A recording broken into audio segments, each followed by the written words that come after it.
আসসালামু আলাইকুম ওয়া রাহমাতুল্লাহি ওয়া বারাকাতুহু। প্রিয় বন্ধুরা, আজকে আপনাদের সামনে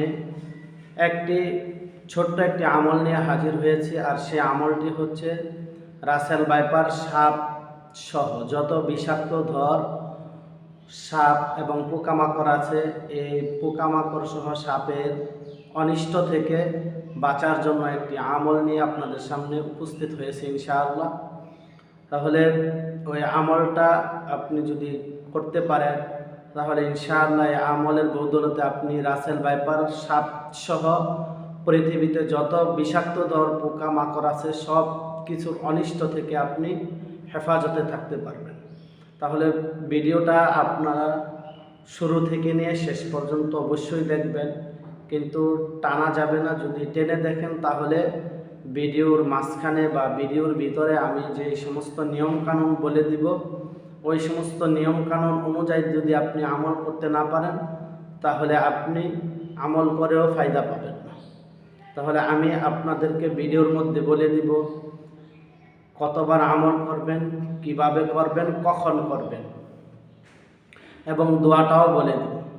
তাহলে আমরা আর দেরি না করে চলুন আজকে আমরা সরাসরি আমলের মধ্যে চলে যাই। তার আগে বলতে চাই, আমার এই চ্যানেলে যদি আপনারা নতুন দর্শক হয়ে থাকেন তাহলে অবশ্যই আমার চ্যানেলটাকে সাবস্ক্রাইব করবেন।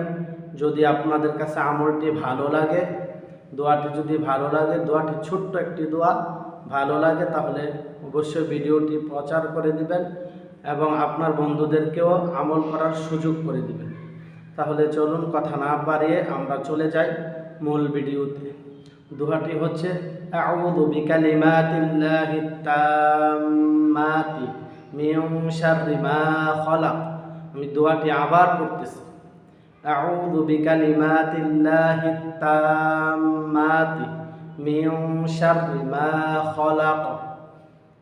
এটি হচ্ছে দোয়া এবং কখন পড়বেন সকালে 3 বার, বিকালে 3 বার, সকালে 3 বার, রাত্রে 3 বার। অর্থাৎ ফজরের নামাজ পড়ে 3 বার পড়বেন, মাগরিবের নামাজ পড়ে 3 বার পড়বেন।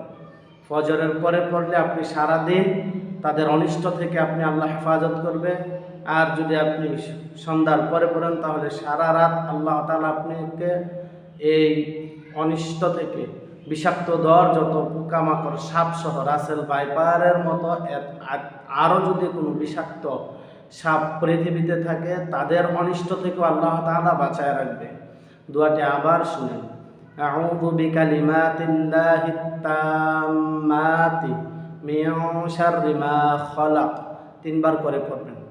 সকালে ফজরের নামাজের পরে 3 বার, মাগরিবের নামাজের পরে 3 বার। ওযুর সহিত, অবশ্যই ওযু থাকতে হবে। তাহলে আল্লাহ তাআলা সকলকে সুন্দরভাবে আমল করার তৌফিক দান করুক।